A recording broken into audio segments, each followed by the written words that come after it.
Bonjour, heureux de vous retrouver pour un nouveau point de la situation préélectorale à moins de 100 jours du premier tour de l'élection présidentielle. Voici quelques 2 semaines. Le président, au discours quasi monothématique, car focalisé compulsivement sur la seule question sanitaire, il est vrai pour lui la planche de salut, s'est signalé à l'attention générale, voire planétaire, en prononçant un gros mot, sous les formes d'abord orales, puis écrites, à destination de l'odieuse population non vaccinée. Et presque tous les médias tombaient en pâmoison devant ce coup de maître, cette intuition géniale, mettant si habilement en porte-à-faux la plupart de ses concurrents et clouant au pilori un carteron d'irréductible réfractaire à la vaccination. Prenons le temps d'un bref regard sur cette admirable saillie présidentielle, dont il n'est d'ailleurs pas certain qu'elle ait été machiavéliquement ourdie. Le président a textuellement dit « J'ai très envie de les enzuter jusqu'au bout », parlant des 9% de Français non vaccinés, ce qui ne veut pas toujours dire d'ailleurs hostile à la vaccination. Tous les mots de cette gauloise et martiale déclaration sont importants, chargés de lourdes significations, tous, sauf un.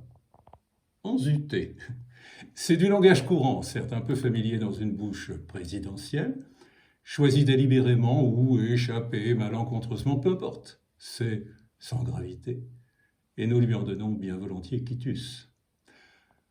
En revanche, le président n'a pas dit, comme il aurait pu le faire, quelque chose du genre « dans l'intérêt supérieur de la communauté nationale, les circonstances m'obligent, et je le regrette profondément, à imposer à nos compatriotes refusant la vaccination une somme de contraintes telles qu'il leur faudra changer d'avis. » Non, non, il a dit, la mine un peu gourmande, comme s'il vidait une querelle personnelle.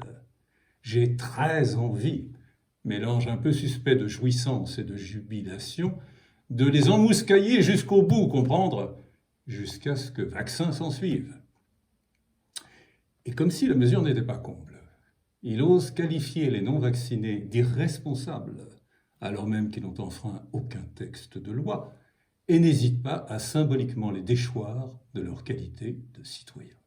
C'est une énormité. La stupeur et l'indignation devraient être générales. Bien au contraire, en croire les sondages, bien sûr, il aurait réussi son affaire, ne céderait aucun pouce de terrain en termes d'intention de vote, voire même progresserait légèrement. Que va-t-il falloir faire ou dire pour enfin dessiller les yeux de nos compatriotes? Ce président finissant est un faiseur au sens le plus arriviste. Il cherche à imposer sa vision idéologique du monde actuel et plus encore du monde futur en utilisant la France, dont il a conquis le sommet par ruse, à la façon d'un marchepied. Tout en lui exsude l'insincérité. Le numéro de confession tartuffienne, matiné d'un repentir aussi hypocrite qu'éphémère, qui nous a servi à la mi-décembre, n'est que mauvais théâtre, surjoué par un mauvais acteur. Nous l'avons abondamment martelé, voir nos vidéos 3 et 6, je crois, en particulier. Ce président est idéologiquement dangerosissime. Il n'aime pas la France comme nous l'aimons. Aime-t-il d'ailleurs?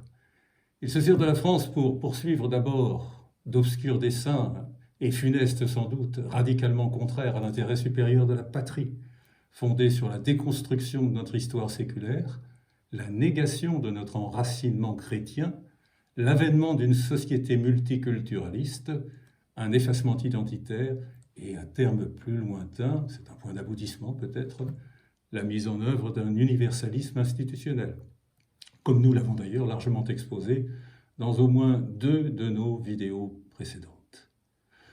Mais, par souci d'objectivité, pourriez-vous rétorquer à bon droit, outre que vous lui prêtez de noires intentions qui à ce jour ne sont pas pleinement démontrées, n'a-t-il pas, au cours du quinquennat qui s'achève, obtenu d'estimables résultats, par exemple en matière sanitaire, voire la gestion de la pandémie, ou encore dans le domaine économique?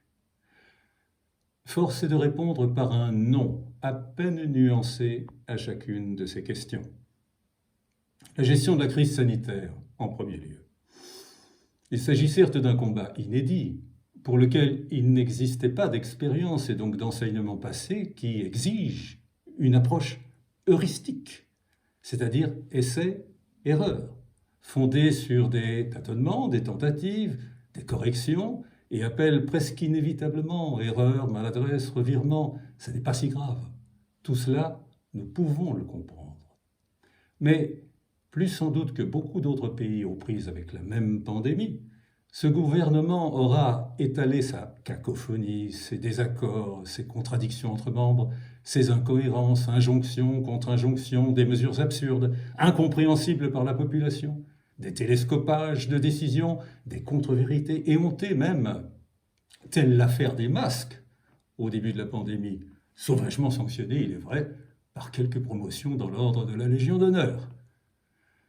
Si vraiment la gestion de la pandémie est la prouesse majeure sur laquelle le président sortant entend prendre appui pour impulser sa campagne, alors on mesure mieux l'indigence du reste de son bilan.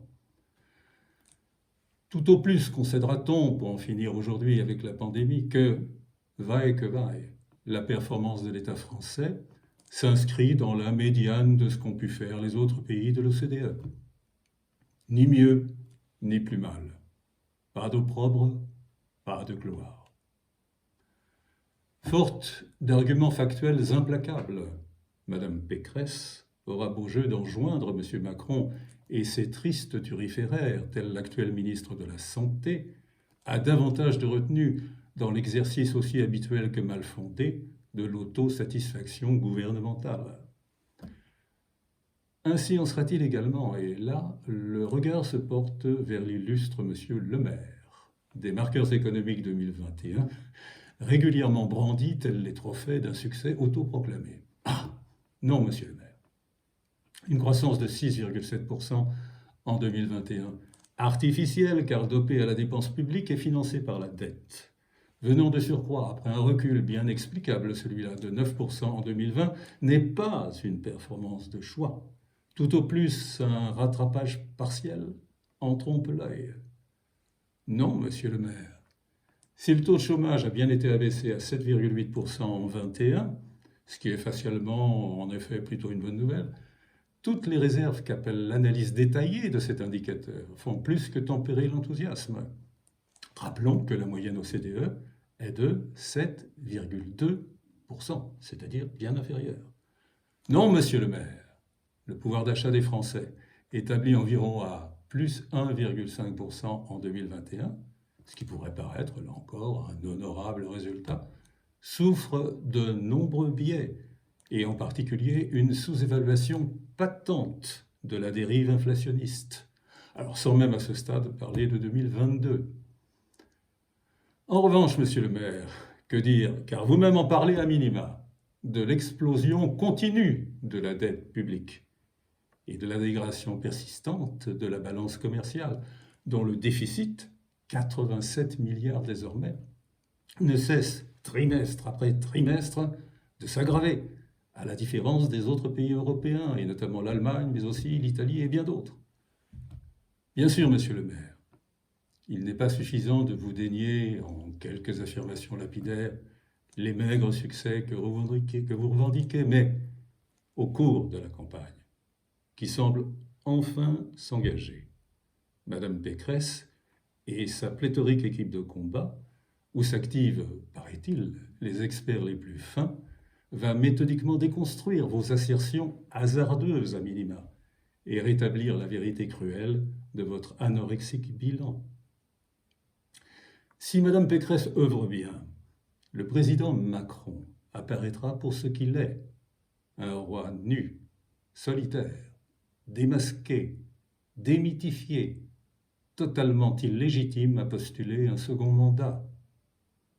Il restera alors aux citoyens du peuple de France à tirer les conséquences électorales de ce constat d'évidence.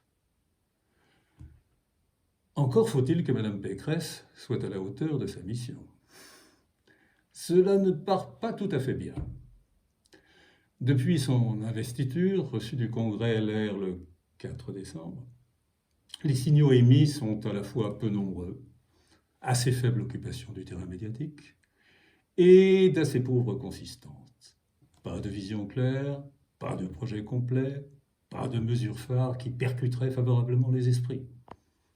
Cela fait beaucoup d'approximations. Soyons très brièvement plus explicites encore sur 4 points. D'abord, l'affaire du pass vaccinal, projet de loi pendant devant le Parlement. À l'Assemblée nationale, discordance totale du vote LR. 3 tiers pratiquement égaux. Oui, non, abstention. Est-ce la manifestation d'une grande liberté d'expression individuelle laissée à chaque député? Ou bien, une fois de plus, l'exécrable étalage d'une totale absence d'autorité centrale? Était auparavant en cause le seul président, M. Jacob. Aujourd'hui, Mme Pécresse, candidate officiellement investie, va devoir endosser et assumer sa part de responsabilité. Ensuite, la si inopportune extraction du Karcher depuis la cave où il reposait depuis 15 ans, un peu empoussiéré mais à l'état neuf puisque n'ayant jamais servi. Que penser de cette référence directe et désastreuse à M. Sarkozy, dont nous avons maintes fois dit à Mme Pécresse qu'elle devait absolument s'en affranchir, sauf à s'affaiblir et se naphtaliniser? Pourquoi diable, Madame Pécresse, vous écoutez-nous si mal ou si peu? Où est votre directeur de la communication dont vous dites pourtant si grand bien? Soyez vous-même originale, novatrice, audacieuse, disruptive, montrez une vraie capacité à interpeller ou mieux encore, à étonner par l'idée, par la volonté, par le ton, par les mots qui devront d'abord accrocher l'oreille avant d'investir l'esprit et de s'y installer. Ensuite encore, l'armée mexicaine, rassemblée en ordre approximatif dans votre camp de base, La Fabrique, dans le 17e arrondissement de Paris. On a l'indéfinissable, mais déplaisante impression que la traditionnelle notion de saupoudrage, c'est-à-dire faire plaisir au plus grand nombre, toute sensibilité confondue, l'a emporté sur la sélection compacte et homogène des meilleurs et des plus efficients. Il est des circonstances où le supposé sens politique doit céder le pas à la recherche de l'efficacité optimale, nonobstant quelques orteils écrasés. Votre intronisation était une de ces circonstances. Caramba! Encore raté. Enfin, le contrôle de vos nouveaux collaborateurs les plus proches. Comment pouvez-vous laisser dire, car faire dire, on ne peut pas l'imaginer, à votre nouveau directeur de la communication, M. Didier, que, nous citons, les maires LR qui parrainent M. Zemmour s'excluent eux-mêmes du parti et n'appartiennent plus de fait aux Républicains. Rien de moins. Outre un prononcé d'anathème bien peu républicain ou une excommunication bien peu catholique, ce propos est politiquement absurde et contre-productif. C'est bien sûr l'attitude contraire qu'il faut encourager, non pas en catimini, mais ouvertement, au nom de principes démocratiques élémentaires. M. Zemmour, bien sûr, doit participer à l'élection présidentielle, au même titre que Mme Le Pen ou M. Mélenchon. Il n'est pas interdit d'ajouter à cette évidence démocratique une pincée de considération politique avouable et assumée, pour des raisons que nous avons maintes fois exposées dans nos vidéos précédentes. Madame Pécresse, présente au deuxième tour face à M. Macron, aura besoin de parler utilement avec M. Zemmour, qui, bien que non qualifié, obtiendra quant à lui une très estimable résultat, autour de 12 ou 13%, peut-être. L'importance des échanges, et donc des truchements, sera alors capitale pour s'entendre sur les modalités générales du second tour et donner à Mme Pécresse les meilleures chances de victoire. En ce sens, M. Ciotti et M. Wauquiez s'y consent, et l'apostat, M. Pelletier, qu'il faut arrêter de cribler d'injustes traits, auront à jouer une partition décisive. Ne sortons pas de notre esprit que M. Zemmour se réclame depuis toujours, avec constance et sincérité, d'une adhésion intellectuelle au RPR, et plus précisément à son courant bonapartiste.